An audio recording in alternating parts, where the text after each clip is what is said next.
ये सोच रहा हूँ कि उसके घर एक बेटी है, वो अपने बेटी का ब्याह कैसे करेगा। न उसके पास अभी उतना पैसा है। हरियापुर नाम के एक गांव था। उसे गांव में एक गरीब व्यक्ति रोहन रहा करता था, जो उसके घर में एक सयान बेटी थी, जो उसकी शादी करनी थी। लेकिन गरीबी रहने के कारण रोहन के पास उतना पैसा नहीं था, जो अपने की बेटी को पैसा वाले घर ब्याह कर सकता था। सुनो बेटा, मैं जा रहा हूँ जंगल लकड़ी लाने के लिए। तुम अपना ख्याल रखना और मुझे कुल्हाड़ी ला के दो। मुझे जंगल जाना होगा लकड़ी लाने के लिए। ठीक है पिताजी, मैं आपको कुल्हाड़ी ला के देता हूँ। आप जाइए जंगल लकड़ी लाने के लिए। तब रोहन की बेटी कुल्हाड़ी लाने के लिए घर के अंदर जाती है। तब रोहन मन मन में ही बैठकर सोचता, ए भगवान, हमारे घर एक सियान बेटी है, उसका घर लगा दीजिए भगवान। मैं आपके चरणों में कोटि कोटि प्रणाम करूंगा भगवान। एक गरीब का सहारा हो जाएगा भगवान। तब रोहन की बेटी कुल्हाड़ी लाकर पिताजी से कहते हैं, लीजिए पिताजी, मैं कुल्हाड़ी ला दिए हैं। घर में हो रोहन, बाहर निकलो, काम है। तब बाहर से किसी की बुलाने का आवाज आता है। तब रोहन बाहर जाकर देखता है। तब गांव के मोहन सेठ रहता है। सुनो रोहन, मेरे पैसे कब दोगे? आज से 2 साल पहले मेरा पैसा लिया था, लेकिन आज तक मेरा पैसा का कर्ज नहीं दिया। रामू, मेरा पैसा का कर्ज कब दोगे? नहीं सेठ जी, मैं आपका पैसा जल्द ही दे दूंगा। सिर्फ कुछ समय इंतजार करिए सेठ जी, क्योंकि गरीब के पास अभी इतना पैसा नहीं है सेठ जी, ताकि मैं आपका पैसा अभी तुरंत दे सकूं। एक गरीब को कुछ तो मजबूरी समझिए सेठ जी। ठीक है रोहन, मैं कुछ समय तक और इंतजार करता हूँ। मेरे पैसा जल्दी दे देना।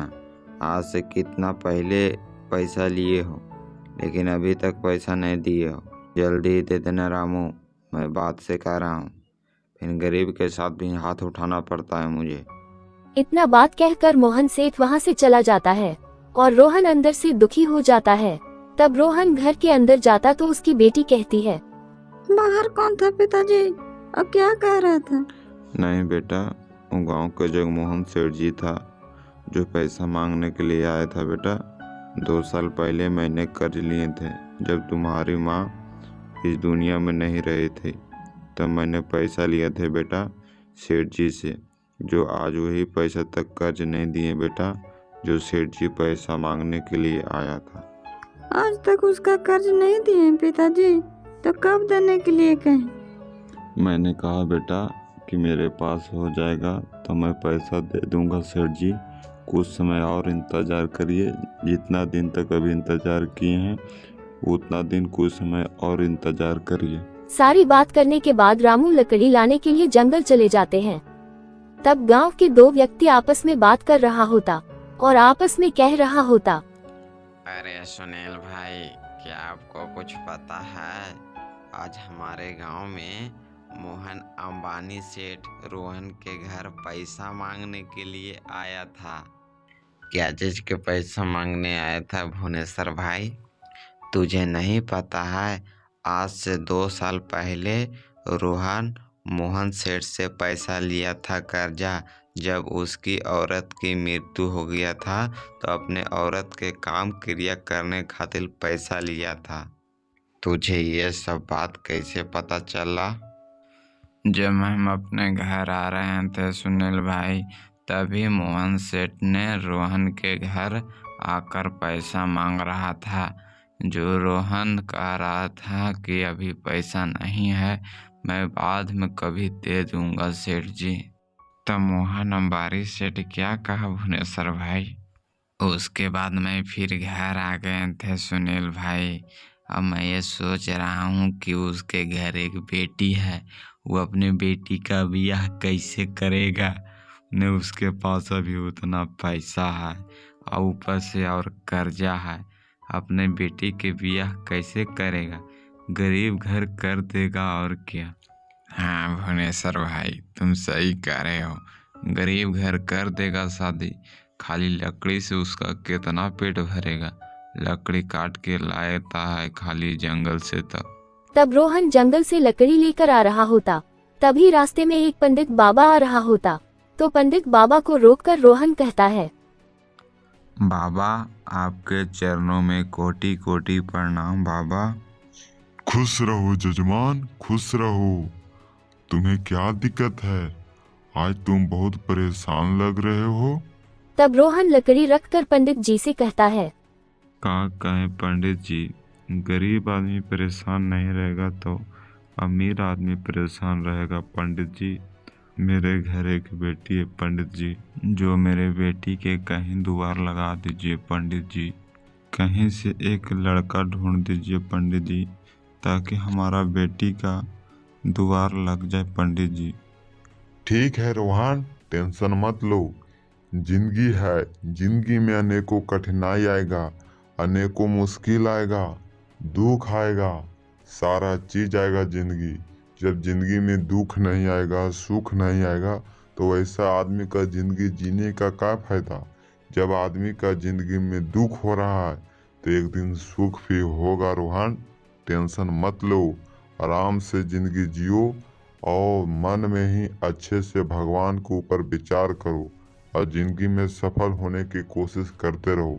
आज हार गया तो गांव डीह लोग तुम पे हंसेगा और कहेगा अपने खुद बेटी का ब्याह नहीं कर पा रहा, तो तुम्हें कैसा लगेगा रोहन भाई।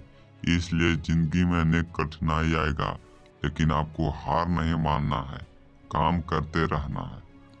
आप सही कह रहे हो बाबा। हमारे गांव के लोग हम पे बहुत जलता है और लोग कहता है कि अपने बेटी के शादी देखते हैं कैसे करता है। आप सही कहते हो बाबा। अब चलिए मेरा घर बाबा, और मेरे बच्ची के देख लीजिए। ठीक है रोहन, मैं तुम्हारे घर चलता हूँ और मैं तुम्हारे बच्ची के भी देख लेता हूँ। तब रोहन पंडित को लेकर अपने साथ घर आने लगते हैं। घर पहुंचने के बाद रोहन पंडित से कहता है, देखिए बाबा, यही मेरा बच्ची है। अच्छा रोहन, तुम्हारे बच्चे की उम्र कितना हुआ है? करीब 18 साल हो गया पंडित जी। तो ठीक है रोहन, लड़की 18 वर्ष का है तो लड़का 21-22 वर्ष का होना चाहिए। हाँ, कोई दिक्कत नहीं है पंडित जी। लड़की 18 वर्ष का है तो लड़का 20, 21, 22 वर्ष का होना चाहिए। ठीक है रोहन, कल मेरे कुटिया पर आना और मुझे एक जगह लड़का पता है जो मोहनपुर गांव में है, वहाँ कल हम लोग जाएंगे देखने के लिए। रोहन बाबा को कुछ दूर तक पहुंचाने चले जाते हैं।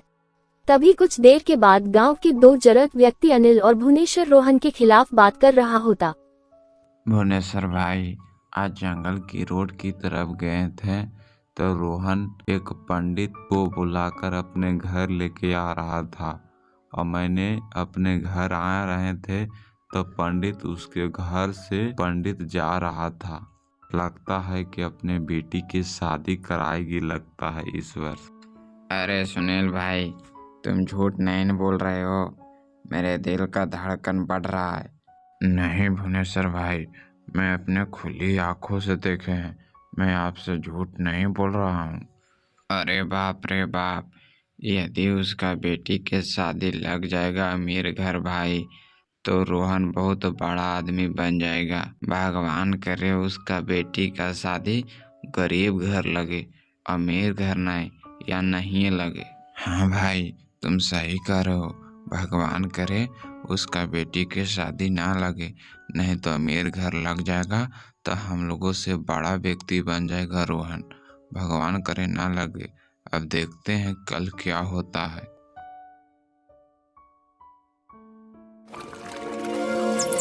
तब सुबह हो जाता है और रोहन पंडित जी के घर जाने लगते हैं।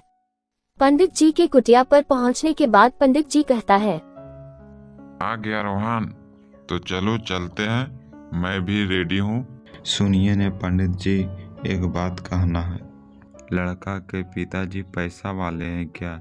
यदि पैसा वाले होंगे, पैसा का ज़्यादा डिमांड करेगा तो मैं उतना दे पाऊंगा पंडित जी? अरे रोहन, टेंशन क्यों ले रहे हो? वह बहुत इज्जतदार व्यक्ति है, खाली उसको सिर्फ लड़की फ्रेश रहना चाहिए, पैसा का डिमांड बहुत कम करेगा। तो ठीक है पंडित जी। तब रोहन पंडित मोहनपुर गांव लड़का देखने जाने लगता है। लड़का के घर पहुंचने के बाद पंडित लड़का के पिताजी से कहता है, यही है भाई साहब आपका लड़का? जी पंडित जी, यही मेरा एक लड़का है पंडित जी। तब रोहन लड़का को ध्यान से देखता है और उसे लड़का पसंद आ जाता है। तब रोहन कहता है, मुझे लड़का पसंद है भाई साहब। लड़का पसंद हो जाने पर पंडित जी अपनी जेब से लड़की की फोटो निकाल कर दिखाता है। ये लीजिए भाई साहब लड़की के फोटो और पसंद करिए। लड़का के पिताजी लड़की के फोटो को ध्यान से देखता और लड़की पसंद आ जाती है। तो लड़का के पिताजी कहता है, जी पंडित जी, मुझे लड़की पसंद है। तो देखिए भाई साहब, दोनों तरफ से लड़का लड़की पसंद हो गया है। रोहन एक गरीब व्यक्ति है, अब आपको तिलक में पैसा नहीं दे पाएगा, इसलिए लड़की पसंद है तो शादी करिए, नहीं तो नहीं पसंद है तो मत करिए। नहीं पंडित जी, मुझे लड़की पसंद है। आज मैं पैसा इधर लूंगा और उधर खत्म हो जाएगा, लेकिन मैं किसी गरीब व्यक्ति को सहारा कर देता हूँ तो अति सुंदर हो जाता है न पंडित जी।